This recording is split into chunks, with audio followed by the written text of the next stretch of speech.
Ela voltou a falar comigo pela carona.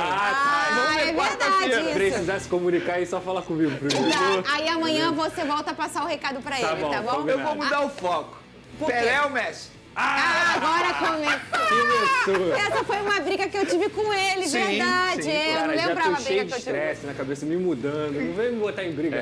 Veja. Ó, o Flamengo terá novidade na delegação que viaja para a Bahia, de olho na partida contra o Vitória. A gente vai ver o VT na volta, a gente vai mostrar a sequência complicada de jogos do Rubro Negro. E o Vene já tem, Vene? Já Sim, tem. a escalação, o Vene sim. já tem a escalação do Flamengo, então a gente olha o VT e na volta, Vene já diz qual é o time do Flamengo. Cadê? Flamengo está em busca de uma sequência positiva para os diversos desafios que terá pela frente. Um deles é pelo próprio brasileiro. Agora a disputa será contra um adversário que está na parte de baixo da tabela. O Flamengo viaja logo mais para enfrentar o Vitória no Barradão e terá a volta de Alan, após cumprir suspensão depois de ter recebido o terceiro cartão amarelo no jogo contra o Fortaleza. Por outro lado, Bruno Henrique deve continuar sendo desfalque. Ele segue tratamento da lesão no tornozelo esquerdo. Os outros atletas do grupo estão à disposição do técnico Tite.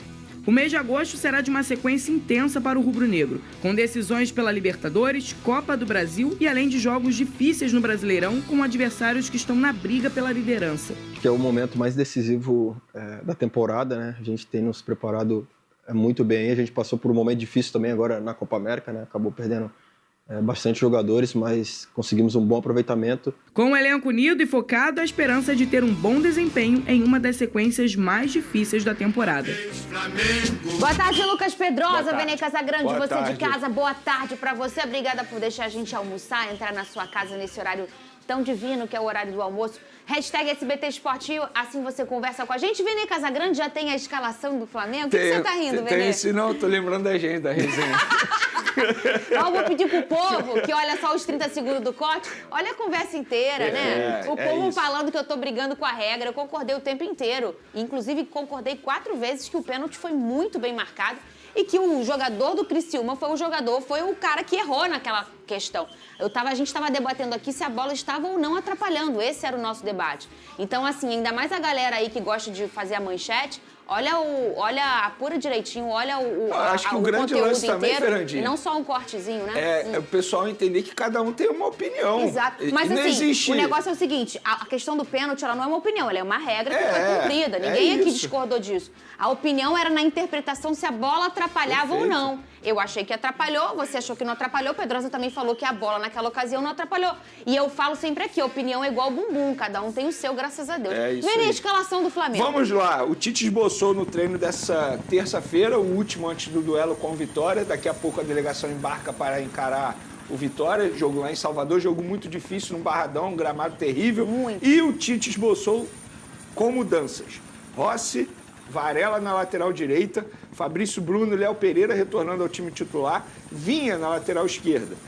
Alan, De La Cruz, Arrascaeta, Gerson, Everton Cebolinha e Pedro.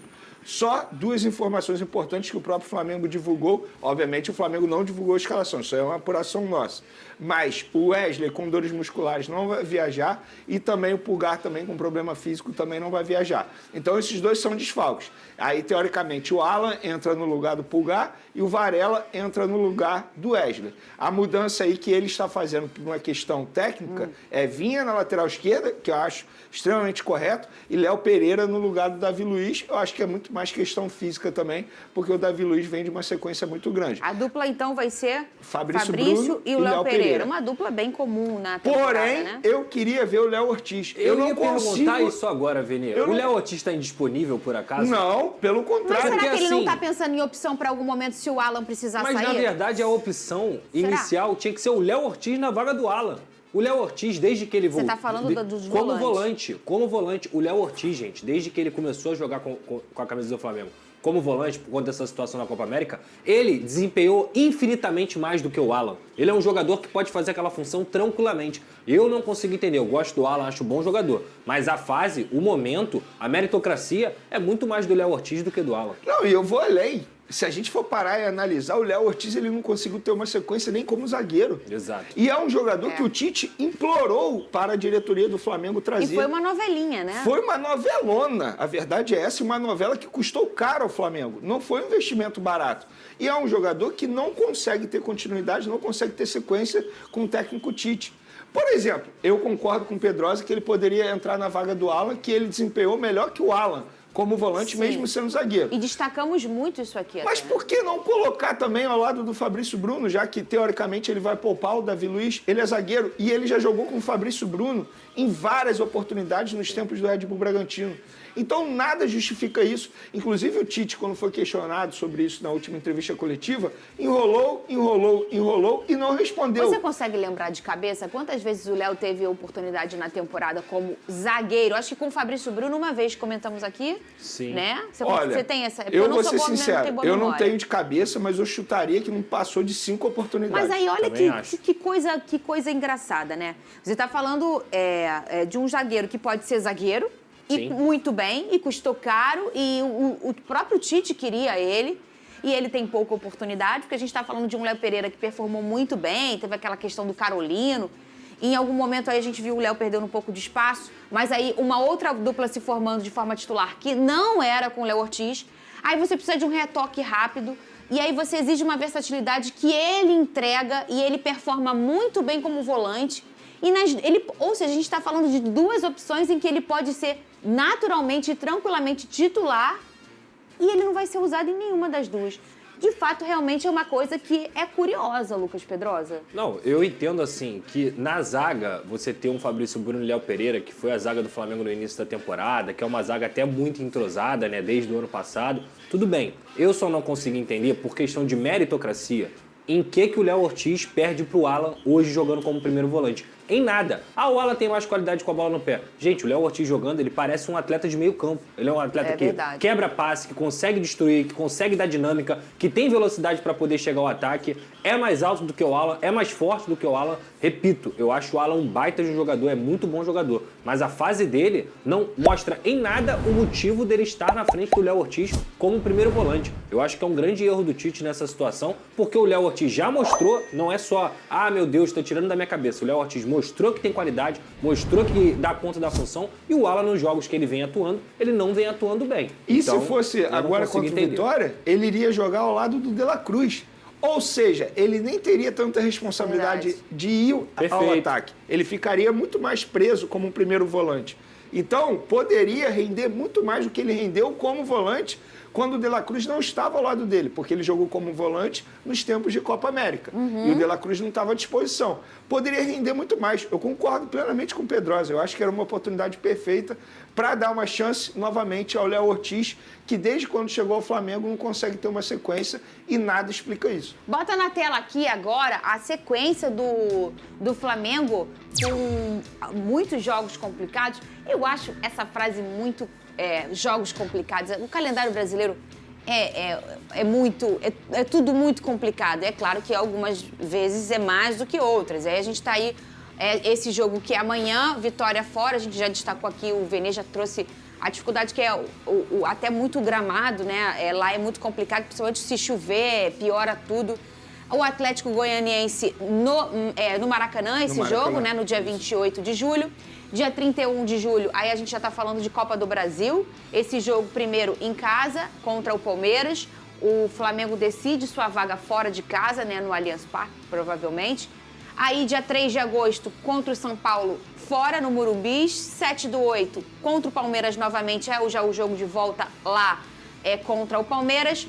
Aí é uma sequência de Palmeiras, no dia 11 de agosto, aí já está falando de Campeonato Brasileiro. Um jogo que provavelmente vai ser um jogo de confronto direto na disputa das cabeças da competição contra o Palmeiras. E o Bolívar aí, a Libertadores, o Bolívar, esse primeiro jogo em casa, no dia 15 de agosto. Depois pega o meu fogão aí no dia 18 de agosto, fora de casa, né, no estádio Newton Santos. E no dia 22 de agosto, retorna. E aí a gente está falando esse jogo aqui, um jogo de altitude, Vene Casagrande. Se a gente for olhar bem aqui, obviamente tirando esse último jogo que já é o final dessa sequência, a gente não tem uma logística muito ruim. Que a gente está falando de jogos aqui tirando o do Vitória hoje, né? Amanhã. a gente já está falando numa logística bem Rio de Janeiro, São Paulo, né? Mas dentro de campo é pauleira, Vene Casagrande. Para mim, o jogo mais importante do Flamengo nessa sequência é o jogo do dia 15 de agosto, que é o jogo de ida pela Libertadores. Eu acho que esse jogo o Flamengo precisa fazer um resultado extremamente favorável. Exemplo, 2-3-0. Perfeito. Porque vai ser uma sequência muito grande, vai chegar no dia 22 de agosto extremamente cansado, fadigado, e vai ser um jogo na altitude. Então o Flamengo tem que chegar lá, teoricamente, com um placar confortável. Copa do Brasil, a gente vai ficar debatendo aqui por ser Flamengo e Palmeiras. Mas a grande verdade é o seguinte, questão de prioridade, isso aí não é segredo para ninguém. Copa do Brasil é a terceira prioridade do Flamengo. O Flamengo vai dar prioridade ao Campeonato Brasileiro e Libertadores. Por ser Flamengo e Palmeiras, a gente vai botar um holofote muito grande nesse jogo. Claro. Agora, eu tenho um pensamento. Flamengo e Palmeiras, quem for eliminado da Copa do Brasil, a chance de ganhar o Campeonato Brasileiro vai ser maior, porque vai focar muito no Campeonato Brasileiro. Eu acho que a Copa do Brasil, de uma maneira indireta, vai interferir no desempenho do Campeonato Brasileiro. Você acha que quem passar aqui nesse confronto vai acabar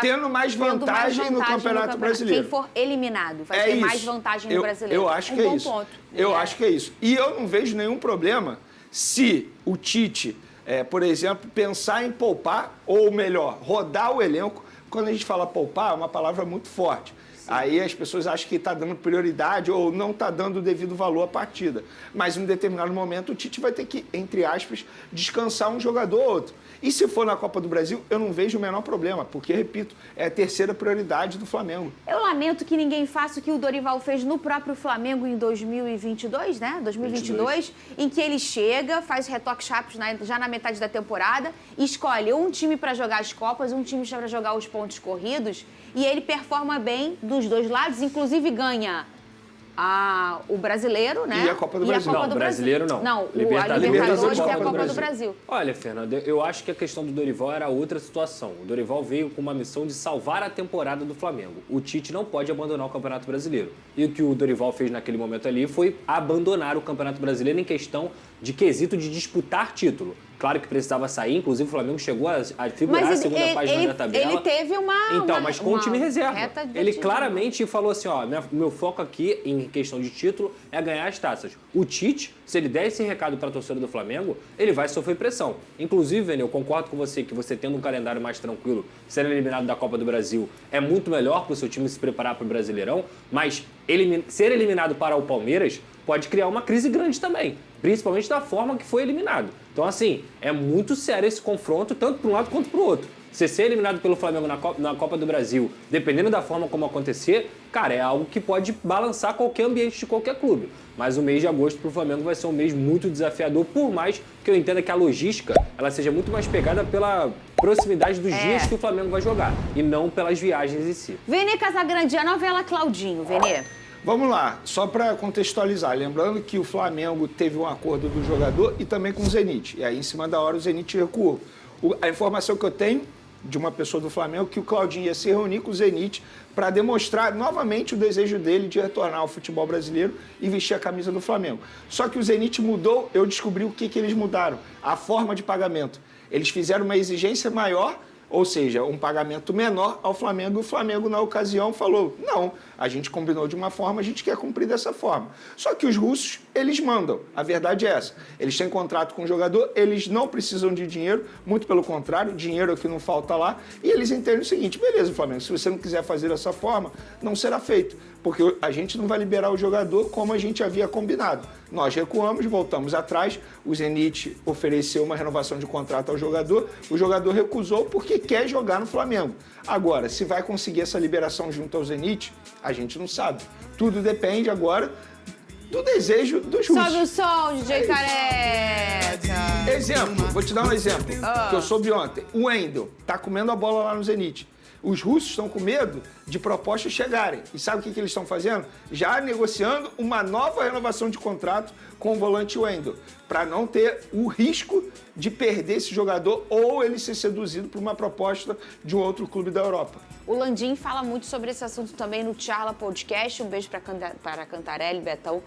uma boa entrevista com o Landim, Sim. né? 3 horas de duração para quem é Ele flamenguista. confirmou isso, inclusive. Ele confirma Ele isso. Ele confirma que teve acordo com o Zenit, mas aí o Zenit, em cima da hora, voltou atrás e decidiu não liberar o jogador. Para quem é Flamengo, uma boa entrevista de se assistir no Charla Podcast com o presidente Rodolfo Landim. E no Vasco, hein, o torcedor